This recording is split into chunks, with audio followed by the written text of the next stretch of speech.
meus irmãos. Boa noite. Que Jesus possa nos abençoar, nos inspirar mais essa noite para aproveitarmos todo o aprendizado. Todos nós temos esse santo aprendizado. É um aprendizado um pouco difícil ao primeiro contato. O estudo do livro dos Espíritos requer muita dedicação. Então o que a gente faz aqui é uma humilde introdução, mas quem tiver mais interesse depois vai revendo os pontos e reestudando o livro várias vezes, porque não dá numa primeira leitura para a gente conseguir pegar todos os ensinamentos. Por exemplo, Divaldo Franco, ele ficou a vida inteira estudando o livro dos Espíritos. Chico Xavier. Então imagina se esses irmãos tão elevados tiveram que estudar por muito tempo, a gente não vai conseguir numa primeira leitura. Então esse é o ponto básico. A gente precisa continuar estudando. Nós paramos na semana passada na questão 26. E hoje vamos fazer a questão 27, 27A e 28, que depois já entra no outro tópico, propriedade da matéria. A questão 27, um pouquinho só, pessoal, que eu acho que... não, tá. Ele está só meio fora ali ainda. Tá bem, Ele não está.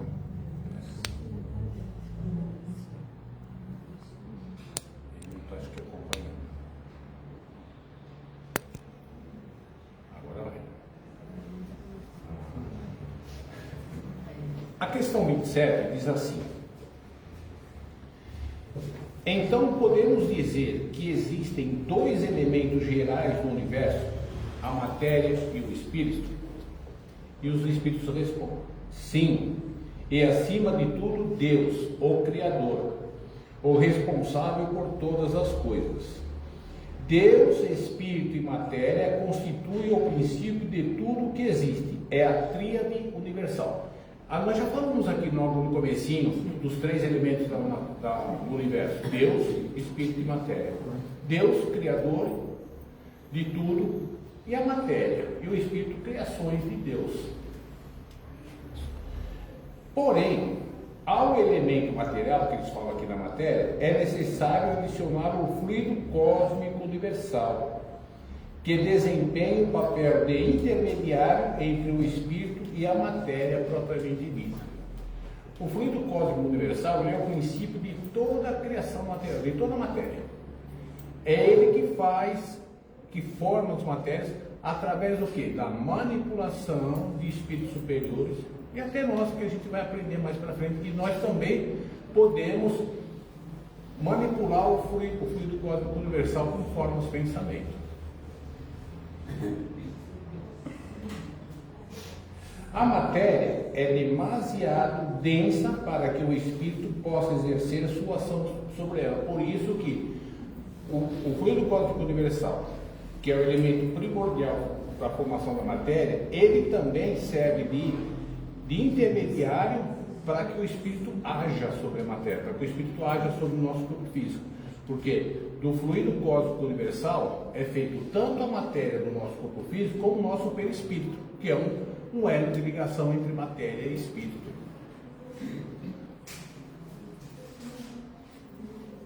Embora sob certo aspecto se possa classificar o fluido cósmico universal como elemento material, ele se distingue da matéria por possuir propriedades especiais.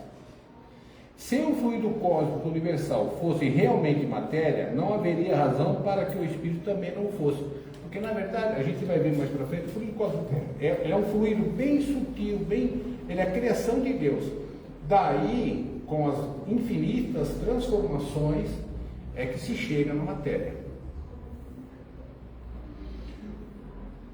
O fluido cósmico universal situa-se entre o espírito e a matéria. Ele é fluido, assim como a matéria é matéria. O fluido cósmico universal é capaz de produzir uma infinita variedade de coisas das quais a humanidade conhece apenas uma mínima parte. O fluido cósmico universal tem infinitas formas de modificação, de alteração, e forma toda a matéria que existe no universo. E a gente conhece só uma pequenina parte disso, muito pouco a gente conhece, né? O espírito se utiliza desse fluido cósmico universal, ou primitivo, ou elementar, tanto faz o nome, porque ele é o princípio sem o qual a matéria estaria em constante estado de divisão e jamais adquiriria as propriedades. Se não existisse o fluido cósmico universal, a matéria criada ficaria toda dispersa, não daria para você aglutinar e agregar ela, né? Propriedades que a força da gravidade lhe dá, como por exemplo a de poder ser pesada. Quer dizer, se não tiver o fluido cósmico universal, a matéria não se densifica a ponto de se formar, de ter uma forma, né? Mário, você está se referindo ao princípio cósmico, não é? Fluido cósmico. Não está falando do princípio, não, né? Não, não. Tá, então desculpa. O princípio é algo mais assim, sei lá, filosófico, né? Não, o princípio é o que dá vida, é o que dá vida para nós, é a matéria. É o princípio inteligente, assim, né? É o espírito, é a base do espírito. Não, depois, mas é que eu pensei que você estava falando sobre o princípio. Não. Depois eu te explico. É o princípio vital, você está falando? Isso. Tá. O princípio vital é que dá vida para o corpo físico. Isso. Ele é derivado do fluido cósmico universal. Isso, é isso mesmo. O fluido cósmico universal forma toda a matéria que a gente vê, palpável, e a matéria que a gente não vê como fluido. Daí também sai o fluido cósmico, o princípio vital, que é o fluido vital, é algo que a gente recebe quando encarna, e é mais ou menos como se fosse o combustível da nossa vida. Ele que vai determinar o tempo de existência nossa na Terra. Quando ele se extingue também a vida física. Não tem exemplo também? É como se fosse um combustível da gente. Ah, tá. Cada um que desencarna, na nossa programação reencarnatória, a gente tem mais ou menos uma ideia de quanto tempo a gente vai viver nessa encarnação. E a quantidade de fluido de princípio vital é dada para a gente para esse tempo. Algumas pessoas desencarnam levando esse fluido. Por exemplo, uma pessoa que tira a própria vida, ela desencarna antes do tempo e acaba carregando o fluido princípio vital. Princípio vital. Fluido vital, desculpa, fluido vital. Aí o Kardec observa o seguinte: a matéria, até antes disso, esse tema aqui é muito chato, sabe? Muito difícil para a gente. Eu também estou capengando nele, mas a gente vai tentar trazer um pouquinho de esclarecimento. A matéria e o fluido cósmico universal constituem uma só grandeza, tá vendo? Como no começo falava que a matéria precisava do fluido cósmico universal, depois aqui Kardec já coloca que o fluido cósmico universal e a matéria constituem uma só grandeza. O princípio material é a grandeza disso. Além da matéria, existe o princípio inteligente, que é o espírito, além da matéria, que se constitui na segunda classe da criação. Acima dessas duas classes está Deus. Então, a matéria, espírito e, acima de tudo, o Criador, Deus. Apesar de a matéria e do fluido cósmico universal serem a mesma coisa, eles estão em frequências vibratórias diferentes. Um é fluido e o outro é mais denso, então eles têm frequências vibratórias diferentes. Assim, a matéria é densa e ponderável, ou seja, pode ser pesada e medida. Isso aqui pode ser pesado e medido. Enquanto que o fluido cósmico universal é etéreo e imponderável, quer dizer, a gente não consegue enxergar ele, né? E nem tocar. Nem tocar. A gente, que nem no ar, ele está aqui. Nós estamos aqui, ó, mergulhados no fluido cósmico universal. Mas a gente passa a mão, mas a nossa mente consegue, em grau, de acordo com a nossa evolução, manipular esse fluido aí, né? Isso não pode ser pesado nem medido, mas ambos podem ser considerados matéria em suas vibrações específicas. Quer dizer, uma matéria densa e o fluido cósmico universal também são matéria, mas cada um na sua vibração específica. A consequência disso é que a gravidade nessa faixa de vibração em que nos encontramos torna-se relativa, ou melhor, pode atrair a matéria, mas não exerce atração sobre o fluido cósmico universal. Veja como Deus é perfeito, né? O fluido cósmico universal é a matéria primordial, é a matéria primitiva. Daí se tira toda a matéria densa. A gravidade atrai a matéria densa. A cadeira não sai voando, mas ela não consegue agir sobre o fluido cósmico universal. Porque o fluido cósmico universal está em todo o universo. Nós estamos mergulhados nele. Então, a gravidade não atua sobre ele, de tão fluido que ele é. Né? 27A.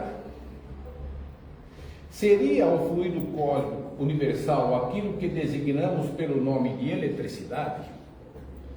Dissemos que o fluido cósmico universal pode sofrer inúmeras combinações.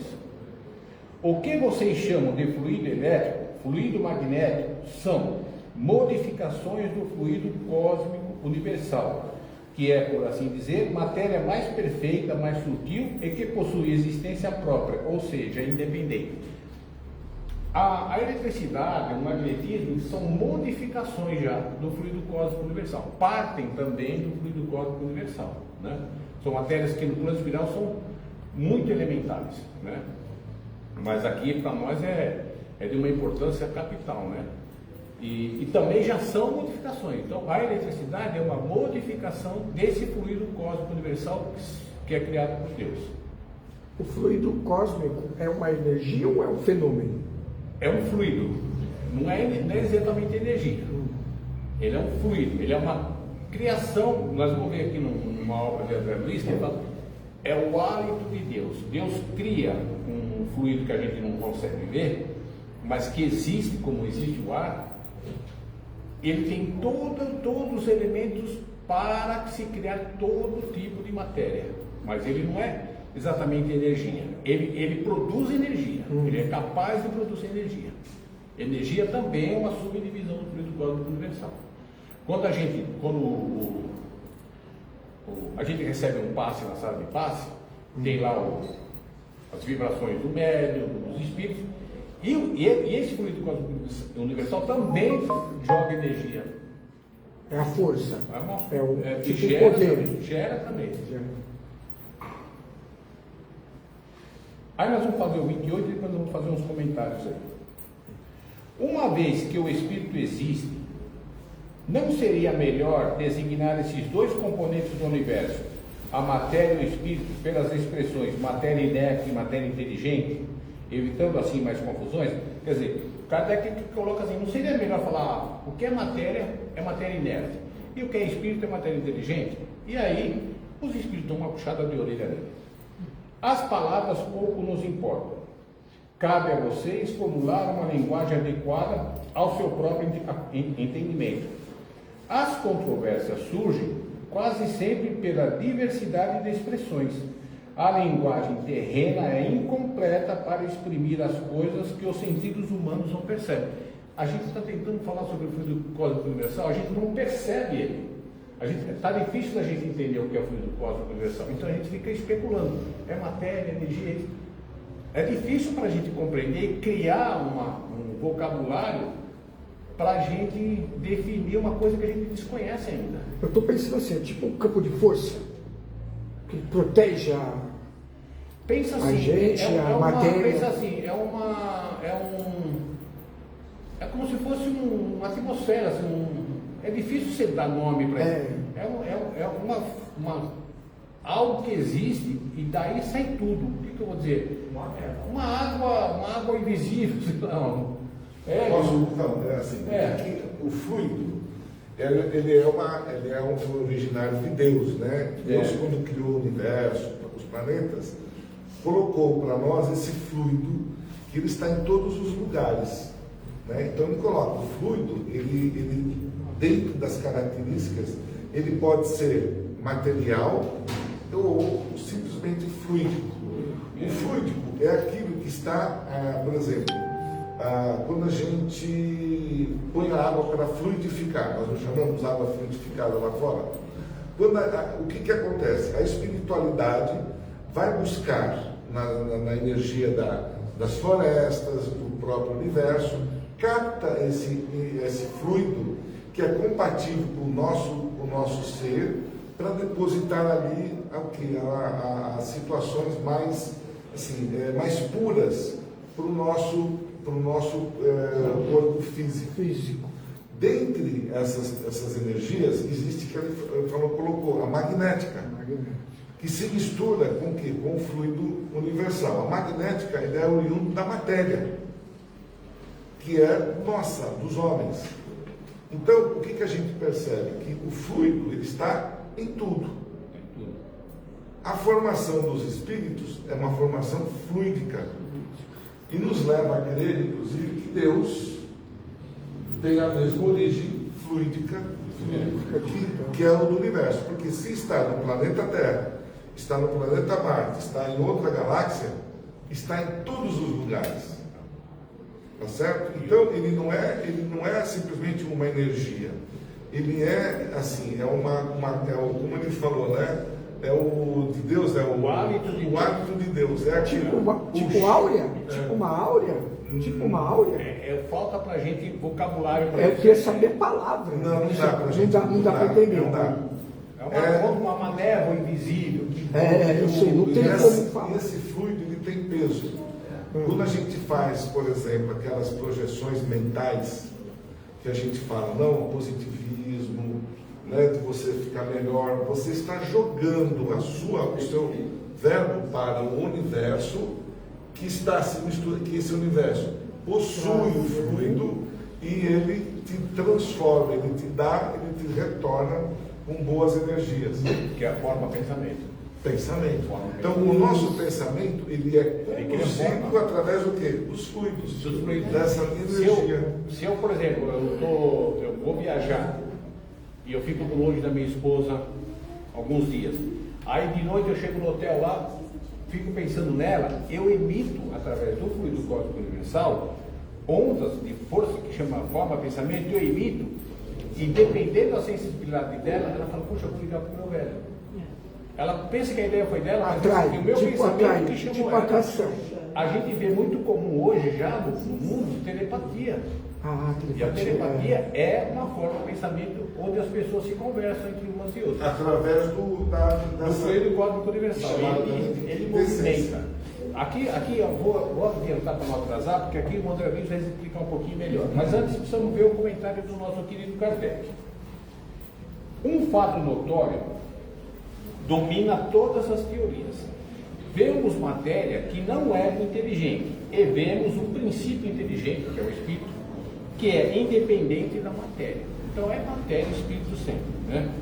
Desconhecemos a origem e a conexão dessas duas coisas, se elas provêm ou não de uma fonte comum e se existem pontos de contato entre elas. Nós desconhecemos isso, ainda pertence aos domínios de Deus, né?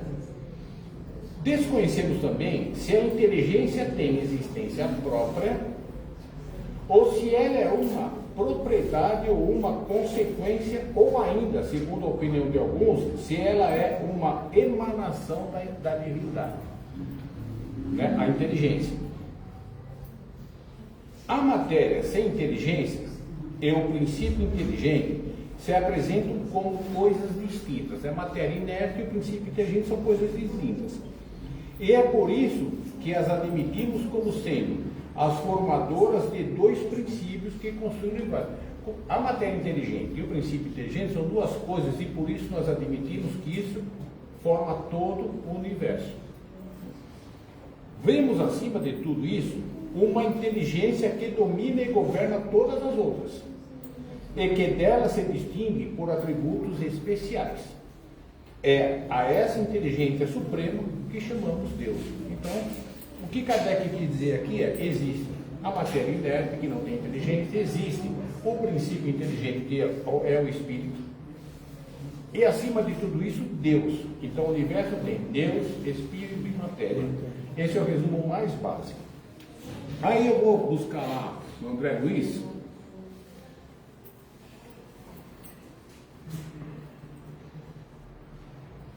Aqui, livro Evolução em 2 livros.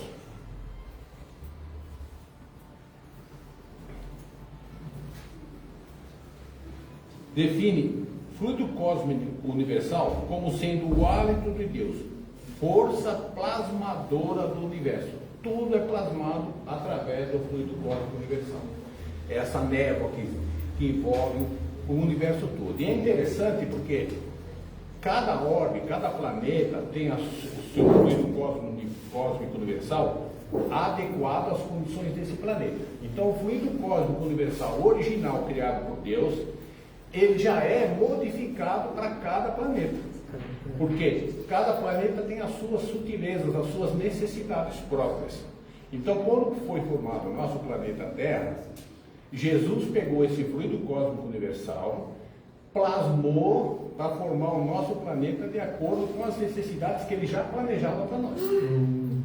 Isso há 4 bilhões e 500 milhões de anos. Mas não foi Jesus. Umas forças... Foi? Não foi Jesus que criou. Jesus... Não. Modificou o fluido cósmico.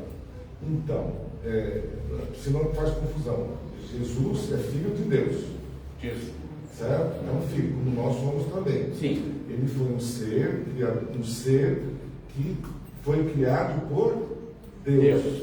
Então, como nós fomos criados. Sim, evoluiu. Mas o planeta foi formado, não foi por Jesus.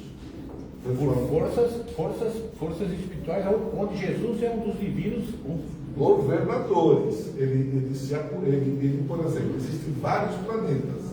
Sim. Ele, Jesus, é um governador do planeta Terra. Sim, sim. Certo? E ele sabia manipular as energias oriundas do planeta. Ele pegou o fluido cósmico universal e ele é um dos divinos arquitetos do nosso planeta. Junto com outras forças que estão comandando o nosso sistema solar. E eu tenho isso aí no A Caminho da Luz, Emmanuel fala disso, em outros livros. Jesus, ele é chamado pelos Espíritos como divino arquiteto. Ele é de espírito puro, ele atingiu a esfera crística, mas é cedo para a gente falar disso. Mas assim, ele atingiu um tal grau de evolução que ele está ligado diretamente ao pensamento de Deus. Por isso que ele fala na Bíblia, eu e Deus somos um só. Não é que é um espírito só, porque eles são tão ligados que parece ser um, assim como tem outros grandes espíritos como Jesus em outros orbes. Cada planeta tem o seu Cristo. Mas Jesus esteve junto com os espíritos, com essa pleiade de espíritos puros, na formação do orbe do nosso sistema solar, e ele comandou a formação do nosso planeta Terra, pegando as modificações do fluido. A gente, se for quiser falar disso, você acha que é bom, eu posso pegar um tema só disso aí. Pode pegar. Né? A gente pega as várias informações. Para a gente ver como que, para entender a grandeza de Jesus. Se há 4 bilhões e 500 milhões de anos ele já é um Espírito Cristo, imagina quanto tempo a gente vai demorar para chegar lá. Né? Mas enfim, hálito de Deus, estamos mergulhados no fluido cósmico universal. O André Luiz fala isso, mas estamos mergulhados. É como se o planeta fosse um oceano e a gente tivesse peixinho nadando nesse oceano de fluido cósmico. Através do fluido cósmico universal, os espíritos superiores plasmam qualquer tipo de matéria. E nós também plasmamos dentro da nossa capacidade. Por exemplo, pensamentos ruins vão plasmar doença. Pensamentos bons vão plasmar alegria nas pessoas que estão em volta e na gente mesmo. Né? Aquele pensamento de saudade, você fica pensando na pessoa, a pessoa recebe lá puxa vida, eu estou pensando em tal pessoa. Através do fluido cósmico. O fluido cósmico universal que é plasmado desse.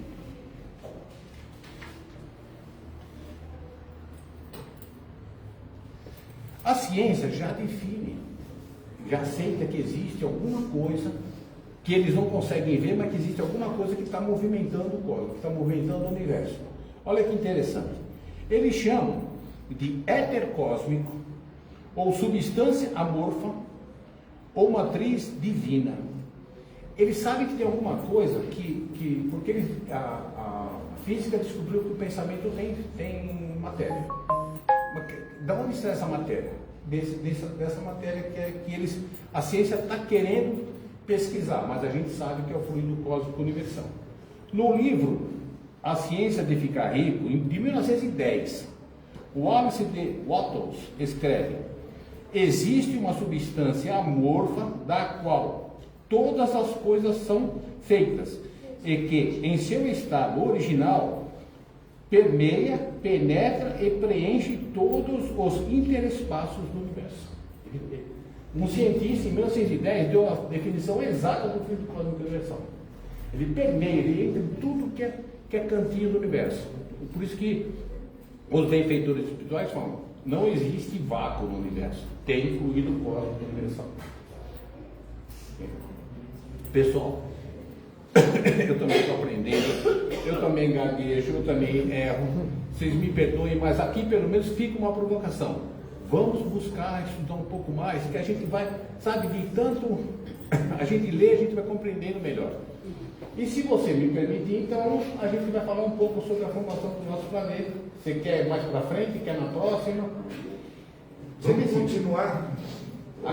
Quando terminar esse capítulo, aí você pode... Quando eu terminar esse capítulo, tá bom. Isso. Agora nós vamos entrar no outro tópico. Eu já não tenho mais tempo, senão o Hélio vai me expulsar daqui. Na próxima semana nós vamos falar da propriedade da matéria. Hélio, eu estou saindo. Vamos lá. Obrigado, Mário. Vou sair devagarzinho para não chutar o telefone. Não, ele está bem lá, não percebi. Ele está sem bateria. Bom, boa noite a todos. Sejam bem-vindos a mais essa oportunidade. E que a gente possa, né, de todas as formas, estudo. A gente vai explorando, vai adentrando e vai criando aí as perguntas e as dúvidas. É aí que a gente precisa, né? Vamos nos aprofundar cada vez mais, que é bastante coisa, né? Tem muita coisa. Então, a gente está aqui hoje no grupo, né, no nosso grupo Recomeço, aqui no Jordanópolis. Sejam todos bem-vindos a esta segunda-feira, início de mês, de junho. É um mês meio friozinho, né? Mas que a gente tem ali os acalentos, além dos acalentos materiais, né? Os festejos aí de junho, que nos dá essa condição de ficar quentinho, né? O quentão sem álcool, né? Sem álcool. Muito bem, então eu não vou mais prolongar porque a gente está em cima do horário. Então,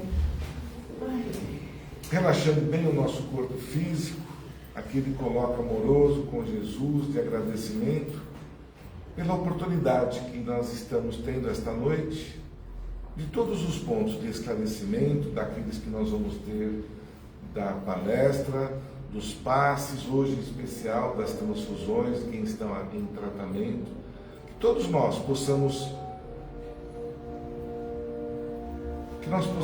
transformar todas essas energias que nós estamos movimentando em prol de nós mesmos e daqueles que nós colocamos em pensamento, aqueles que se encontram nos hospitais, nas creches, nos asilos, e atualmente levar esta corrente de luz até os dirigentes dos países, né?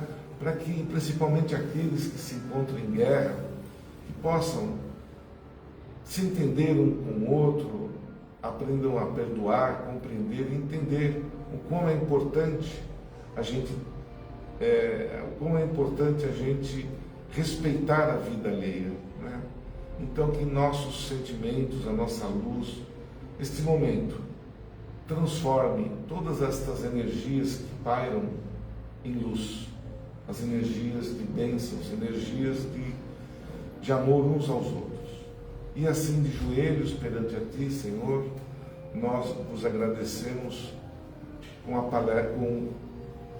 a prece que nos ensinaste, dizendo: Pai nosso que estais nos céus, santificado seja o teu nome, venha a nós vosso reino, seja feita a vossa vontade, assim na terra como nos céus. O pão nosso de cada dia nos dai hoje. Perdoa, Senhor, as nossas ofensas, assim como nós perdoamos aqueles a quem nos têm ofendido. E não deixeis, Pai, cair em tentações, e livra-nos de todos os males, Que assim seja. E com muito carinho, né, que a gente possa estender mais um pouquinho esse nosso trabalho com a palestra do Hélio, e trará com certeza mais estudos e mais informações sobre Jesus, aquilo que ele, né, nos deixou e estamos aprendendo. Então, uma boa noite a vocês e aqueles que estão em casa nos ouvindo. E uma boa palestra, senhor.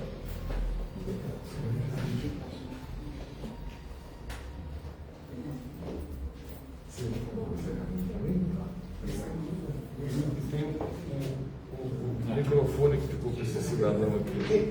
Eu esqueci.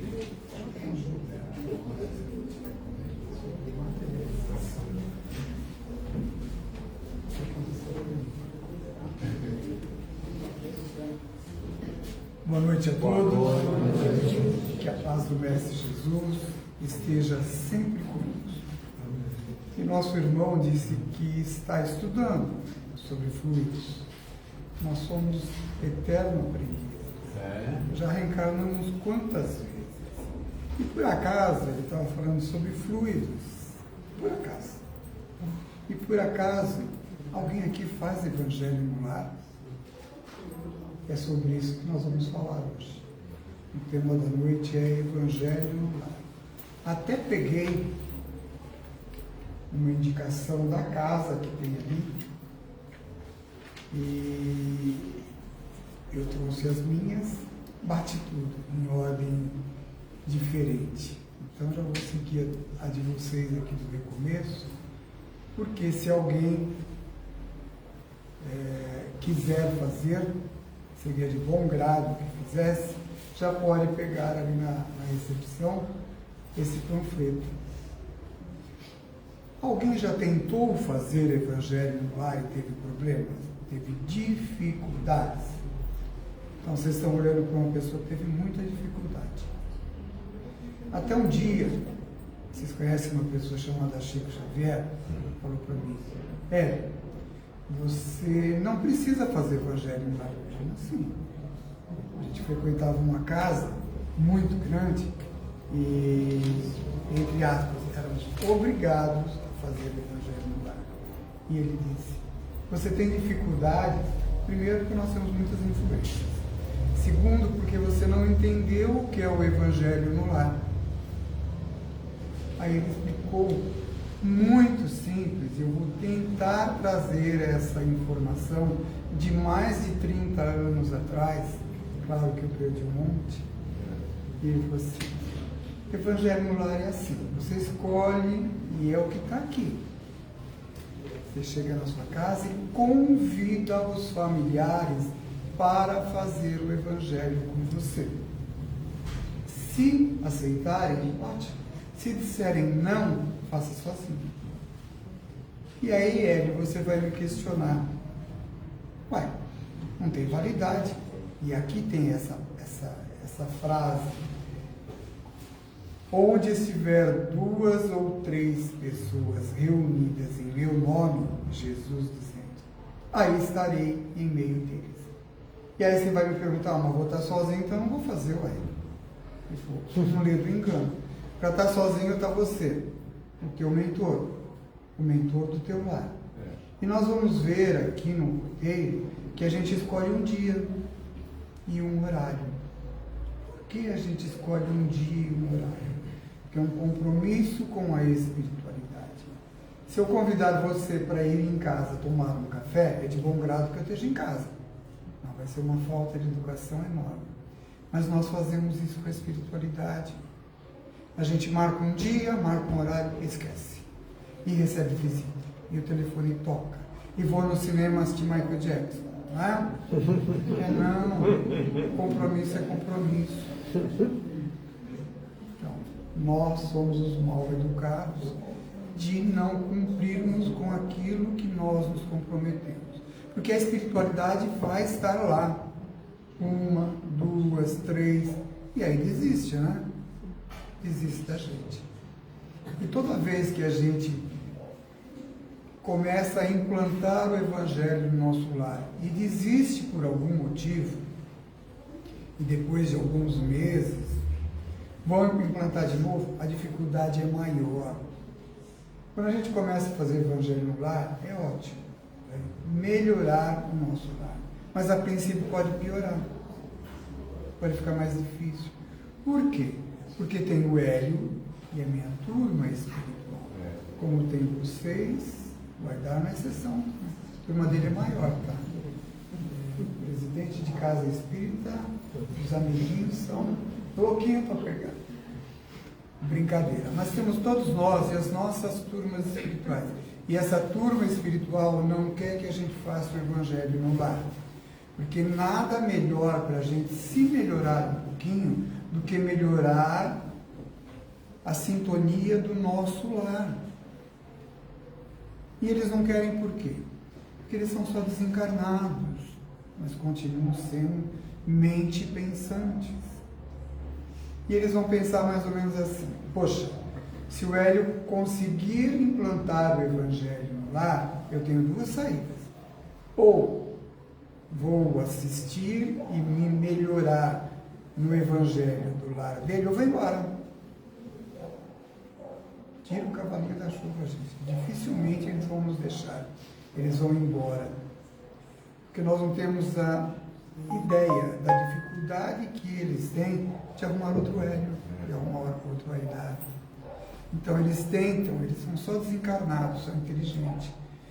Quantas vezes vocês tiveram para vir aqui no recomeço e esquece o dia? Esquece o horário. Vai sair, o carro está com o pneu furado. São eles. Sutilmente ele faz com que a gente esqueça o dia, o horário. Lembrei, era 8 horas, são 8h30, perdi. Então, no livro dos Espíritos tem uma pergunta. Os Espíritos nos influenciam muito mais do que a gente pensa. A resposta é essa. É verdade. Só que quem manda sou eu. A oportunidade no corpo de carne é minha. A deles que me influenciam já passou.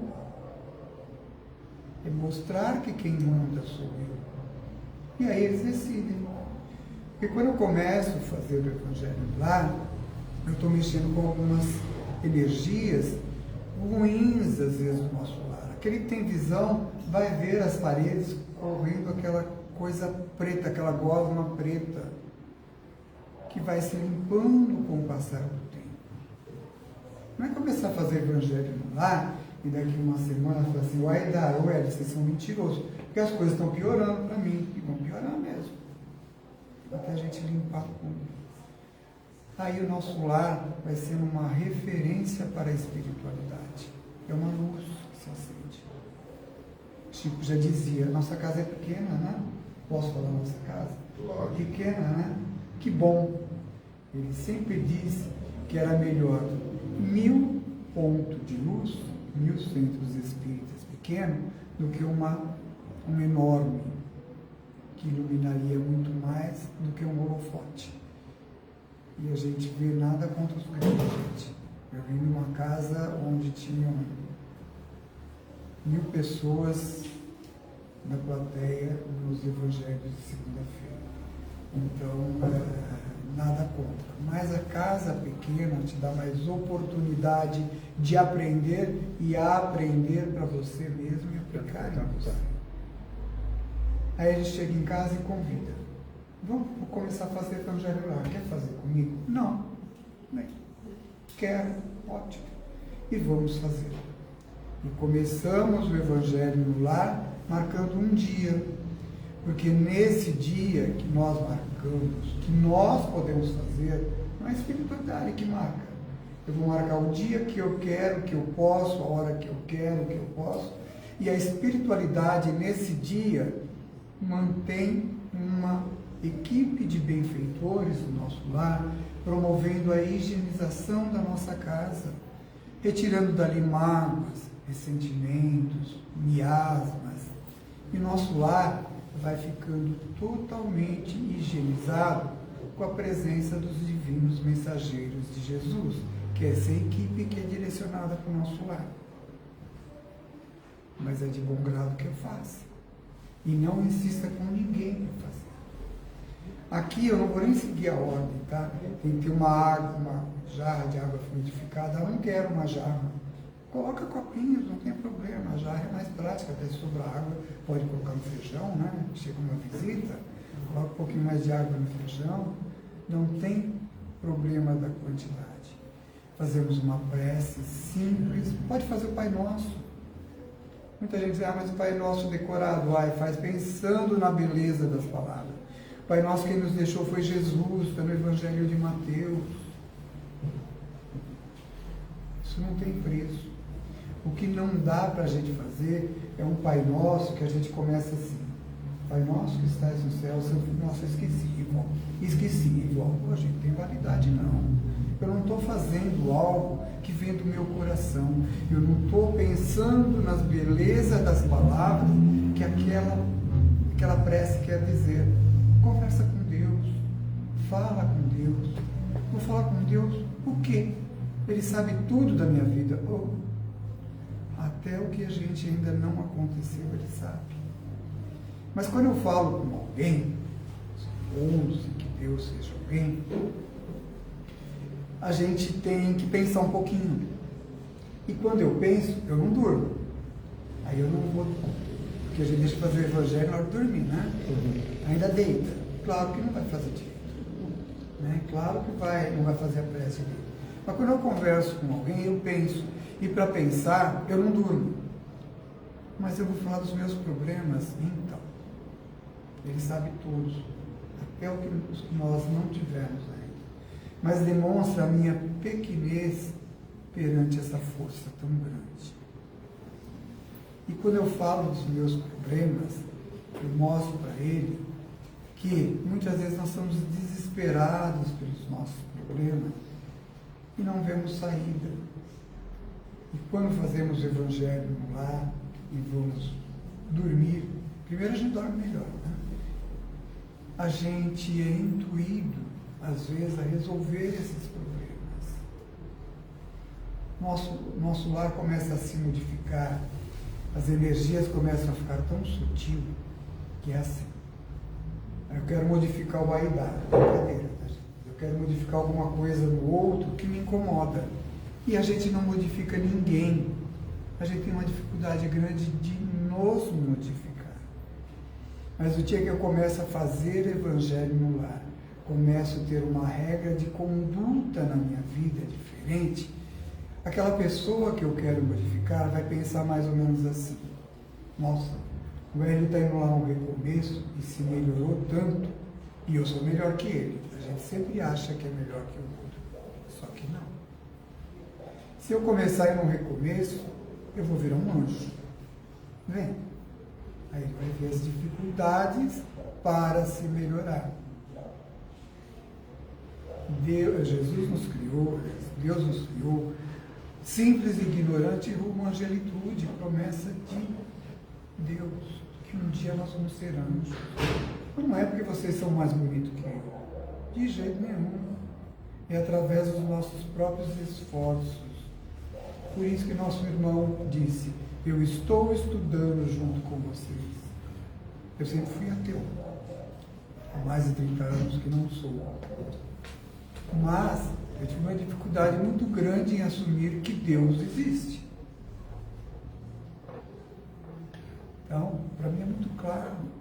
Quantas pessoas estavam no caminho certo de acreditar em alguma coisa e o Hélio foi lá e tirou? E agora eu tenho que arrebanhar tudo. Não tenho dúvida disso. Por isso que a gente vai, talvez, né, tanto para Uberaba, Araxá. Tadeu me falou isso. Arrebanha todo mundo, aí você pode partir. Eu disse: você parte não. Tem muita gente para você trazer. E é isso, a gente planta o que a gente quiser. Mas a gente colhe. Não adianta. O Evangelho no lar é isso. Ele nos dá um roteiro de vida. Né? A gente vai escolher o dia, providenciar a água para a fluidificação. E aqui, em algum ponto, não vou achar agora, diz que eu posso deixar meu animalzinho participar do Evangelho. Em casa é assim, o cachorro nem é meu. Minha filha mudou e deixou ele lá. Pai, daqui 15 dias eu venho buscar. Faz 3 anos e meio, já não volta mais, né? Para pegar, não. Ele é a primeira a chegar à mesa. E a gente pode dar água para ele, mas não uma água fluidificada. Coloca uma outra água que não seja a que a gente colocou na jarra para fluidificar. Porque para o animal, a água é irradiada. Ah, sobrou água no potinho do animal, vou jogar na planta. Faz não, pode matar a planta. Joga em água corrente. Tá? Então são detalhes que a gente vai aprendendo no dia a dia no Evangelho. O correto, não existe correto, mas o bom seria abrir o Evangelho. Vamos fazer o Evangelho lá? Então vamos começar desde o começo, né? Desde a introdução. Não precisa ler a introdução inteirinha de uma vez, não. Lê um trecho, quer comentar? Comenta, não quer comentar? Não comenta. Pede fluidificação das águas, pede para que os bons espíritos possam estar protegendo e amparando sempre o nosso lar, porque o Evangelho é lar. Ah, o telefone tocou, aí deixa tocar. A campainha tocou, deixa tocar. Chegou uma visita, vai começar o Evangelho? Amigo, nós vamos fazer o Evangelho lá. Você quer participar? E vocês vão se surpreender. Independente da religião do outro que chegou, a maioria das vezes participa. O Evangelho lá, muita gente diz, é coisa de espírita, né? É coisa de carola. Não. O primeiro Evangelho no lar foi feito por Jesus na casa de Simão Pedro. Nem Bíblia tinha. Então, o Evangelho no lar é coisa de cristão.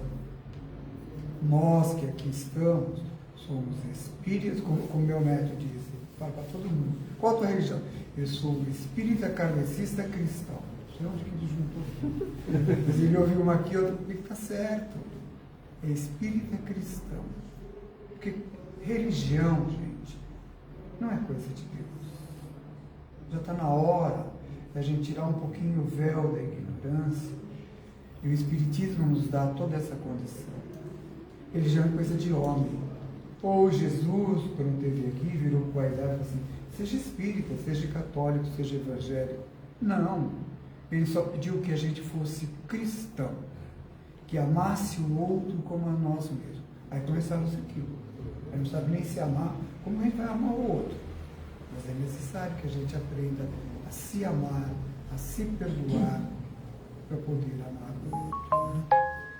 E a gente, em vez de ter uma religião, né, a gente deixou de ser cristão, na maioria das vezes. Porque cristão é aquele que se preocupa com o próximo. Muitas vezes a gente não faz isso. Alguém chega até nós, um problema para ele enorme, e vem falar com a gente, e a gente faz o quê? Você me dá licença, eu tenho uma reunião, eu estou muito ocupado. Nós não emprestamos nem o nosso ouvido, nem o nosso ombro para o nosso irmão. Isso é ser cristão. O Evangelho no lar nos deixa isso muito claro, que nós temos a obrigação e o dever moral de sermos cristãos. O Evangelho no lar, em casa, que a gente vai fazer, não é longo. É de 15, no máximo a 30 minutos. A gente lê, se tiver mais pessoas, querem comentar, comentam. Mas se a opinião dela for diferente da minha, ok, é diferente. Nós não vamos entrar numa discussão de quem está certo, porque ninguém está certo. Nós somos aprendizes do Evangelho. Então, muitas vezes, a gente está falando sobre fluidos, no Evangelho no lar, a gente percebe a presença de alguém, mas a gente não permite uma manifestação mediúnica, porque não é hora nem lugar. Hora de manifestação mediúnica, temos aqui a Casa Espírita, a sala de intercâmbio mediúnico, não sei como chama aqui, desobsessão, que é tudo a mesma coisa, tá? Então, vem para cá. Percebeu a presença de um irmãozinho e não consegue tirar ele da cabeça ou perceber, encaminha ele para cá. O problema é a casa espírita. Né? Mas daí foi fazer uma campanha de cadeiras aqui, né? Mas ele está aceitando banquinho, porque esse encosto aqui tem muito. Então, vai ficar mais barato para trazer um banquinho. Brincadeira, gente. Então a gente não deve dar margem para manifestações mediúnicas. E fazer uma prece de encerramento o mais simples possível, pedindo que a espiritualidade possa higienizar o nosso lar, proteger a nossa família, os nossos filhos, netos, nossos pets. Pode pedir tudo, e nós somos craques em pedir, né? A gente pede por demais da conta, mas depois esquece de agradecer. Recebendo ou não, a gente não agradece. Né? É bom que a gente começa a perceber. Depois que Chico me falou tudo isso, e disse que eu não tinha que fazer evangelho lá, ele virou para mim e falou assim: você é uma mente pensante? E claro que eu sou. Então agora você decide se quer. Se você quer fazer o evangelho no lar. E aí, como eu sou uma mente pensante, eu pensei um pouquinho, espero que vocês também reflitam, no seguinte: se eu sou uma mente pensante, eu ainda tenho um pouquinho de inteligência. Como eu não vou querer fazer o evangelho no lar, se é algo que só vai fazer bem para o meu lar, e fazendo bem para o meu lar, vai fazer bem para todos que ali habitam, adentram. É uma mente pensante ou não? Você decide. E isso já se passaram 30 anos, um pouquinho mais, fazendo o evangelho no lar. E aí? A gente se comprometeu, mas hoje, puxa, eu fui viajar. Fui para Gramado e vou ficar lá uma semana. Qual o problema? A nossa casa está junto, o nosso corpo está junto. Avisa, antes de ir, nesse evangelho de hoje, avisa a espiritualidade. Na próxima semana, não estarei aqui, estarei em tal lugar, uma semana, 2, tempo que eu vou ficar. E farei o evangelho lá. Eu posso fazer o evangelho em qualquer lugar, mentalizando o meu lar, se eu não estiver. Porque essa equipe que nós nos comprometemos, essa equipe espiritual, ela vai estar no meu lar, eu estando ou não. Então, é de bom grado que eu avise e que eu faça. Porque somos energias. Pensou, criou. Pensei, na hora, vai para o meu lar. E a equipe sabe o que a gente fez. Eu engano é nada. Mas Deus nem a pau. Né? Ele sabe da nossa pequenez, da nossa capacidade, mas depende só de nós. Evangelho no lar, muita gente, eu trabalho em uma outra casa, numa sala fraterna, aqui também é sala fraterna? Não, a gente chama de é uma sala fraterna de Irmão José. Irmão José. Então, Irmão José é tudo de bom, gente. E na sala fraterna a gente ouve sempre. Eu fazia evangelho no lar. Eu tento fazer, mas não consigo. Então, quando a gente começa a fazer, faz um ano, aí as coisas começam, às vezes, quem não tem problema? A ter problema, eu vou parar de fazer evangelho. A hora que eu mais preciso, eu paro. Aí quando a gente quer retornar, a gente retorna. Mas a dificuldade é um pouco maior, porque essa nossa turminha espiritual sabe o nosso ponto fraco. Vou criar um problema para ele parecido com aquele. Ele começa a fazer para ver. Então, a nossa fé ainda é muito pequena. Acreditar que vocês existem é a coisa mais fácil do mundo. A gente está vendo, não é? Que eu existo, vocês estão vendo. Agora, acreditar que Deus existe é fé. O que é Deus? Então, Deus, dia eu ouvi isso na sala fraterna. Uma pessoa falou, Deus para mim é um senhorzinho bem velhinho, de barba longa e de cajado. Claro que não é, mas eu ia falar isso para a pessoa. Eu olhei para ele e disse assim, ele é bom. Nossa, ele é maravilhoso. Ele me ajuda por demais. Eu estou errado em pensar que Deus é isso. Eu falei, não. Se ele é bom, ótimo. Né? Deus para mim é a natureza. Em um segundo destrói tudo. Ou não. Destrói porque a gente estragou. Né? Mas é a natureza. Mas para ele pode ser o velhinho de barba longa, de cajado. Se ele é bom, e Deus é bom, justo e generoso. Nada acontece com a gente sem a permissão dele. Então, quando a gente tem dificuldades um pouco maior, a gente olha para o céu, ou não, né? E normalmente costuma dizer, meu amigo, por que comigo?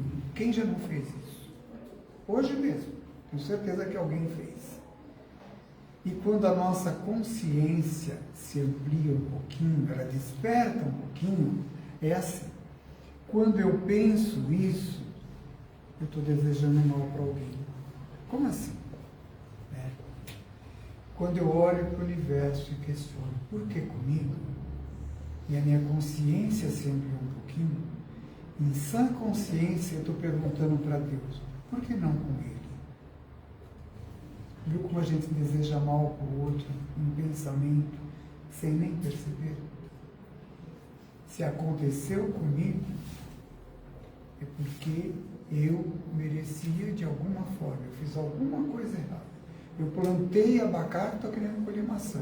Não vou colher, vou colher. Não gosto de abacate, eu tenho que engolir com o caroço. Não tem jeito. A vida não dá nada para ninguém, a vida é uma troca. É dando que se recebe. A plantação é livre, eu posso plantar o que eu quiser. Mas a colheita é obrigatória. Plantei o abacate, que eu falei, eu odeio abacate. Eu não gosto mesmo, tá? Mas eu até como, mas eu não gosto de abacate. Mas se eu plantei o abacate, na hora da colheita, eu não vou lá pegar uma pera, eu vou pegar o abacate.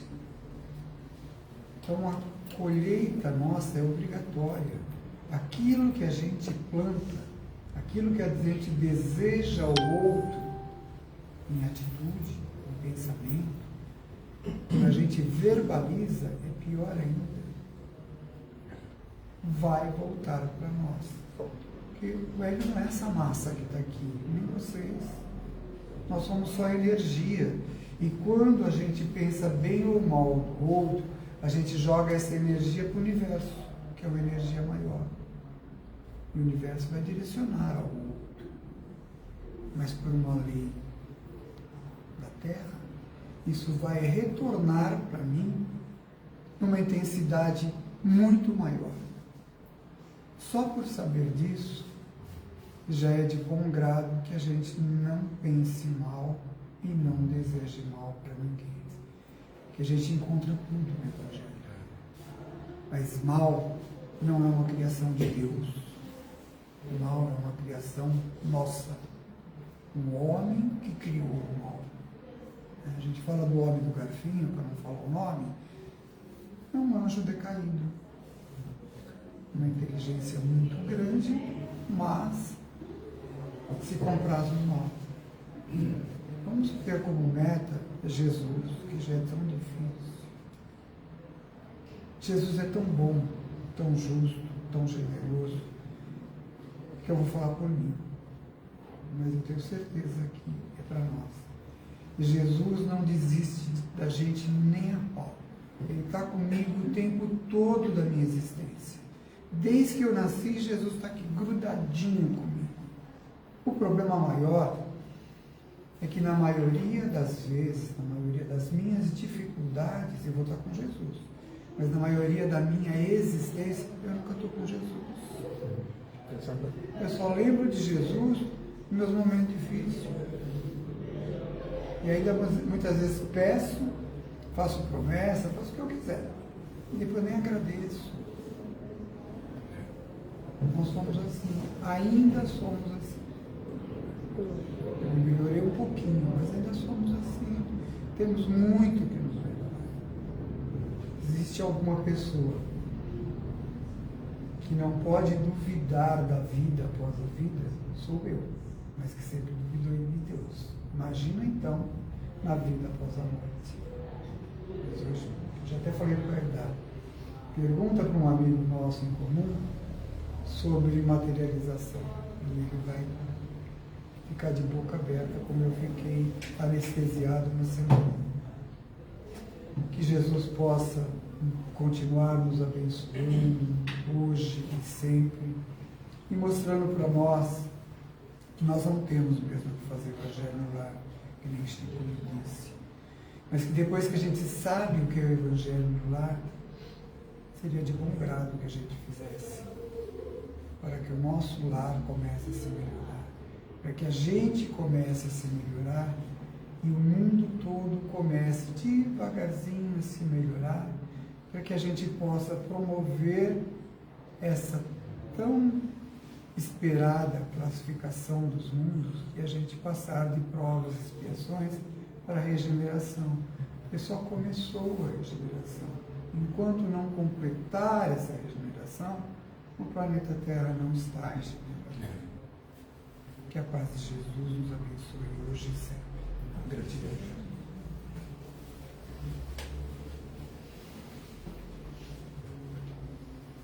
E vamos assim encerrando os nossos olhos, mentalizando Jesus e percebendo que do alto dessa casa vai jorrando uma quantidade imensa de fluidos de paz, de amor, de saúde. E esses fluidos vão pairando sobre os nossos coronários, adentrando o nosso corpo físico. E através da corrente sanguínea vão sendo levados a todos os nossos órgãos, sistemas, células.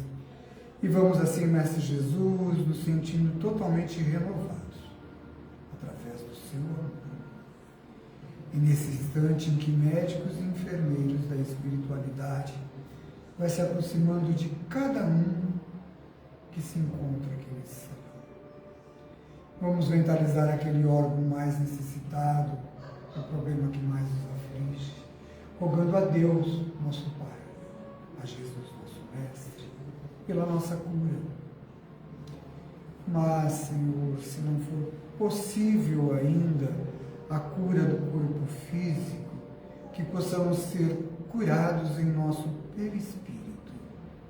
E assim, numa próxima oportunidade no corpo de carne, já nascer sem essas sequelas.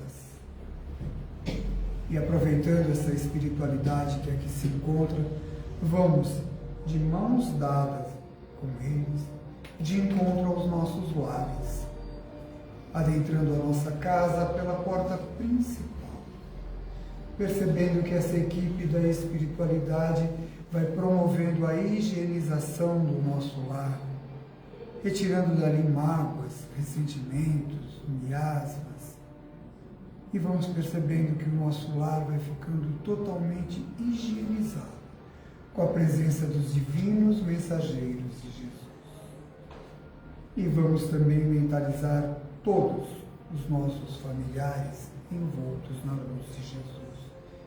Principalmente aquele familiar que temos uma dificuldade maior de nos relacionarmos. Permita, Senhor, e se eu ainda não consiga amar esse familiar nessa encarnação, que eu possa conviver com ele com muito respeito. Aquele irmão também que possamos ter em casa, preso àquele tipo de vício que o Senhor conhece também, Mestre Jesus.